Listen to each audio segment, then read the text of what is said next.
Alright, what's happening, y'all? Coming with a big quarterback update. Who are all of the people that the Washington football team are interested in? Who are Ron Rivera, Scott Turner, Martin Mayhew, Marty Hurney, and all of these guys really taking a close look at? Who are they calling about? All of that type of stuff. And what does this say about our current QB room? Let's go ahead, let's get it.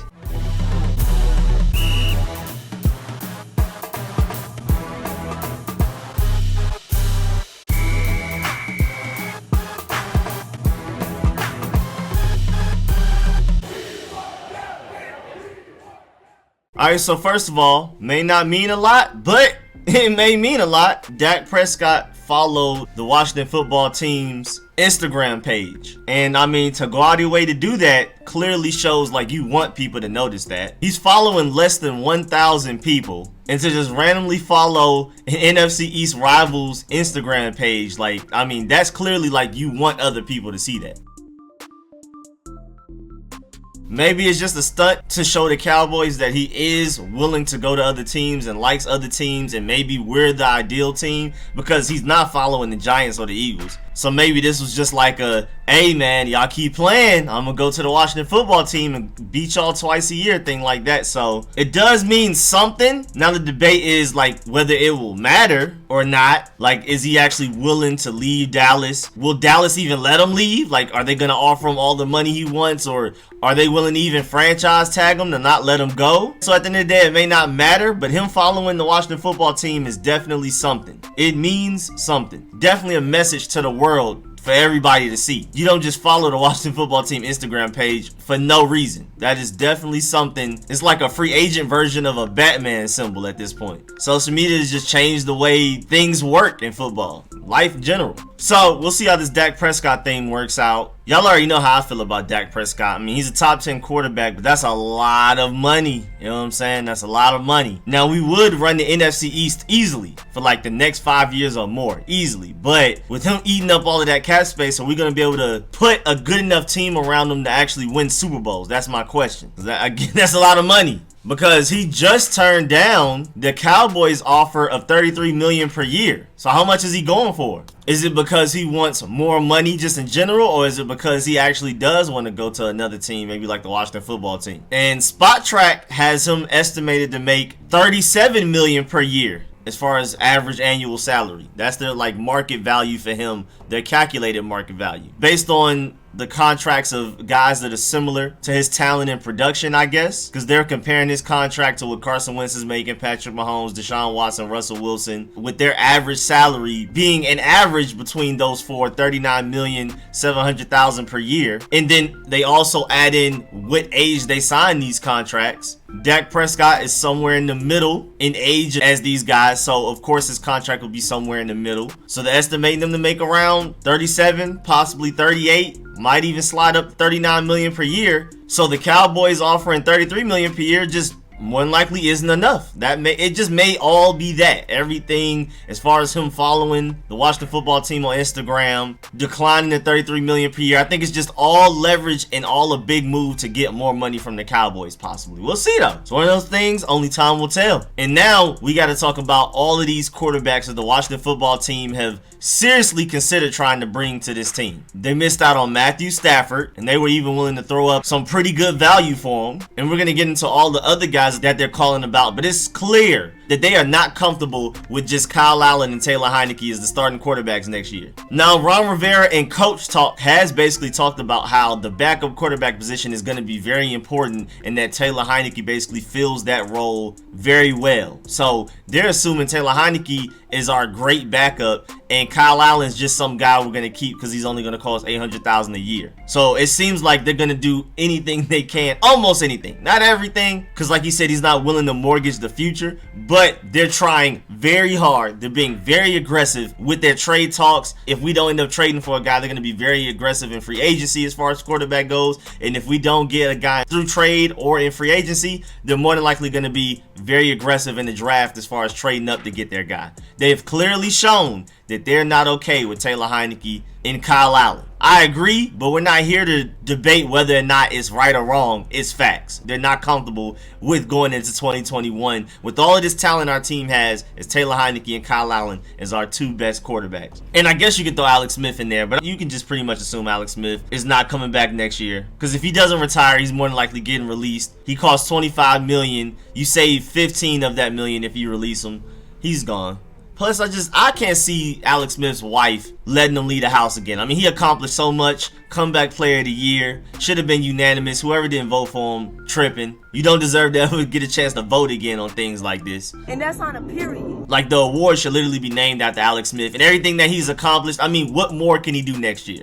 Because he's not good enough, he's not healthy enough at the very least to lead us to a Super Bowl victory. So it's not like he can go out and win a Super Bowl before he retires. This is pretty much just the end of the road. I mean, what more can he accomplish? He's already gone out and proven everything he needs to prove. He defied all odds. I just don't see his wife letting him leave the house, man. We all saw how she felt about that Rams game, and then he only kept getting more hurt as we went further into the season, all the way up to that Eagles game where it was just like, man, somebody get this guy off the field. Help him. So I'm just assuming it's going to be Taylor Heinicke and Kylle Allen as of right now until we add somebody else, whether it be through trade, free agency, or draft. Now let's get to some of these quarterbacks we've been contacting, or at least talking to teams about trying to acquire. Again, there was Matthew Stafford. There's been rumors that we've been trying to acquire Derek Carr. We're just not willing to meet the price that the Raiders want, which is rumored to be like 2 first-round picks. Derek Carr, I feel like, is underrated amongst his fan base because a lot of people acting like he's just straight trash. But 2 first-round picks is crazy, period.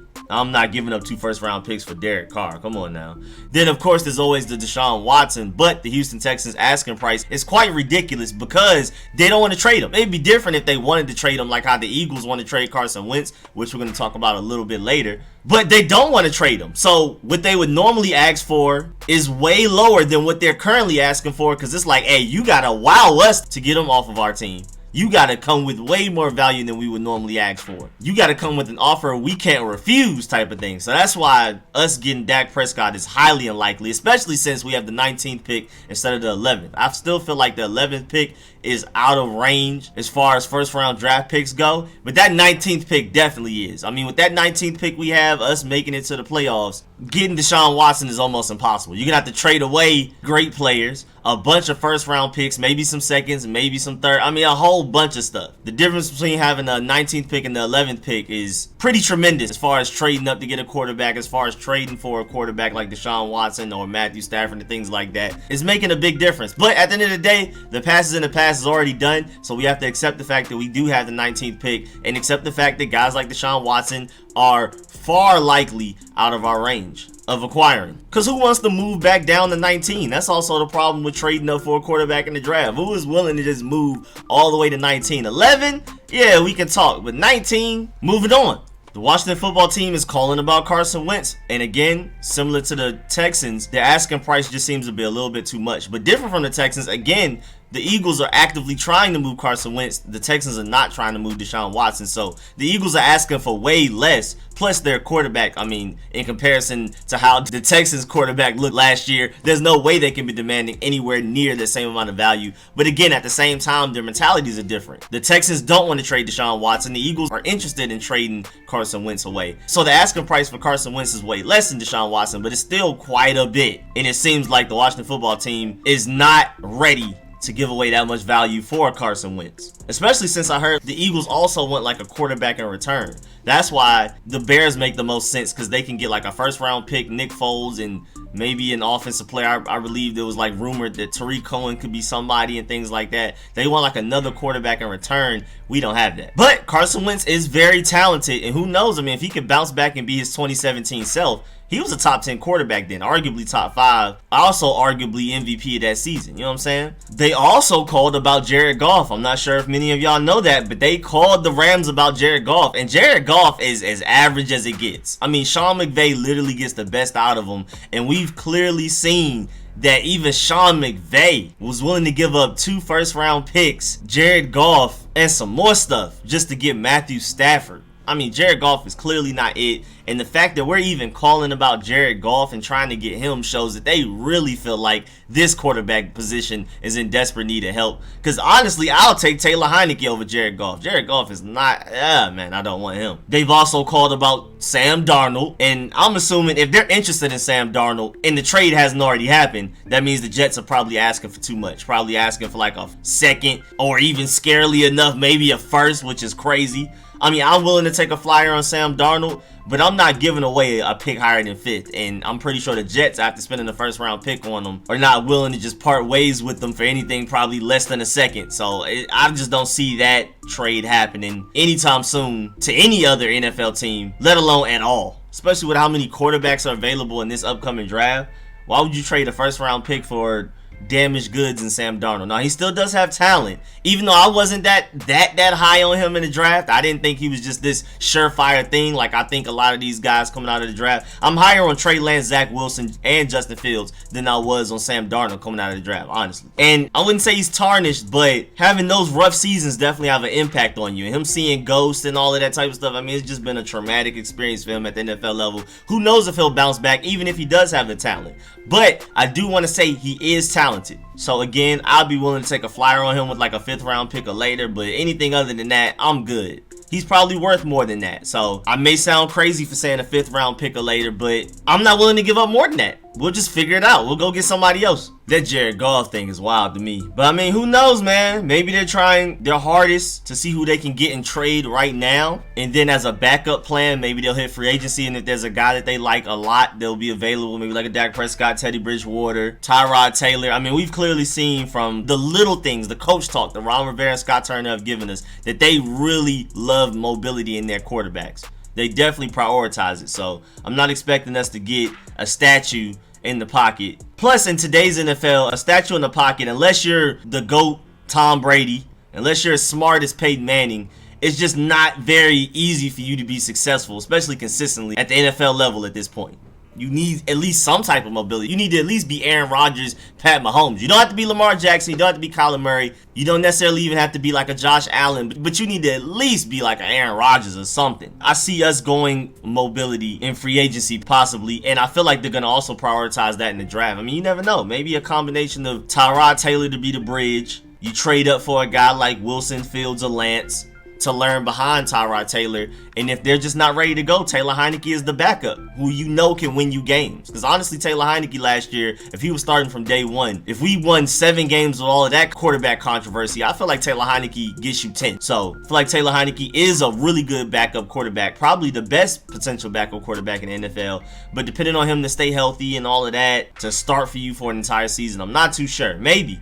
I'm okay with Taylor Heinicke starting as long as we trade up for a quarterback to learn behind him. My personal opinion. But again, I'm just speculating who the Washington football team may be interested in as far as free agency and draft goes. And again, they've clearly shown that they're not comfortable going into 2021 with Alex Smith, Taylor Heinicke, and Kylle Allen as your 3 quarterbacks. But yeah, man, get in the comment section and let me know how y'all feel about all of this, man. Who is your favorite draft quarterback, your favorite free agent quarterback, and your favorite tradable quarterback? I want all 3 from each one of y'all. And then also specify which one you prefer the most. Because me, Trey Lance is my favorite option out of all of them. And price is included in that.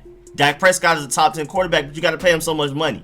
And I also love Zach Wilson and Justin Fields. I'd be very happy with either of those options. Trading up in the draft for a quarterback is my favorite option. And out of those 3, Trey Lance is my favorite. Watching so much of his film, other draftable quarterbacks coming up in this upcoming draft, and then watching what Scott Turner wants to do, what he did in Carolina, what he did his first year here, Trey Lance is literally the perfect quarterback for that. And I'm not even just talking about this draft class. I'm talking about comparing to other draft classes.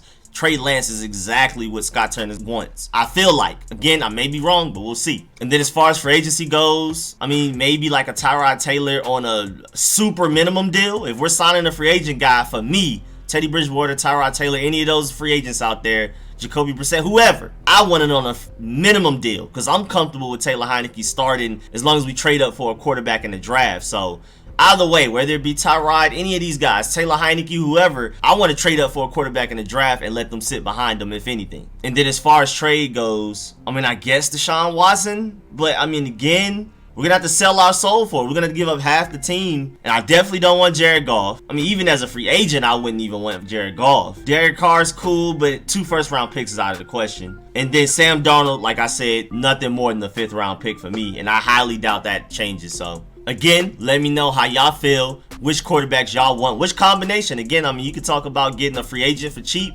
and which quarterback you may want to draft. I know some of y'all like Mac Jones and Kyle Trask. I don't like them at all. I feel like Scott Turner and Ron Rivera also don't like them. I feel like he's not even on their radar, again, because of how much they've stressed they love mobility. But you never know. We'll see. Maybe I'm wrong. As usual, man, appreciate the view, man. Please like this video if you liked it. If you learned anything, please subscribe if you haven't. Definitely hit the bell next to the subscription button so you get a notification every time I release a video like this one, every time I release one of my mock drafts, every time I release one of my film sessions, every time I start up a live stream, every time I schedule a live stream, so you'll know ahead of time, man. Definitely hit that bell next to the subscription button so you stay tuned all off season. And as always, man, I really appreciate all my supporters, man. Everybody that pulls up to every stream, every video, likes it, leaves a comment, everybody that donates, that gives to the channel in any way that you can, man. I really appreciate it. Shouts out to all of my sponsors, especially my Pro Bowl sponsors, whose names you see scrolling on the screen right now, man. I really appreciate y'all. I'll catch y'all later. I'm out.